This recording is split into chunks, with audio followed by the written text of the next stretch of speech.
দাদাজান, তুমি কি জানো আর কিছুদিন পরে যেন রোজ আসতেছে? হ্যাঁ নাতি, আমি তো জানি আর কিছুদিন পরে আমাদের রোজ আসতেছে।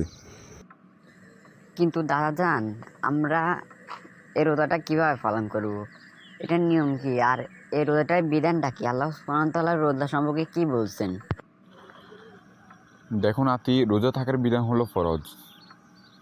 আল্লাহ সুবহানাহু ওয়া তাআলা কোরআনুল কারিমে বলেন যে, ইয়া আইয়ুহাল্লাযীনা আমানু কুতিবা আলাইকুমুস সিয়াম কামা কুতিবা আলাল্লাযীনা মিন ক্বাবলিকুম লাআল্লাকুম তাত্তাকুন।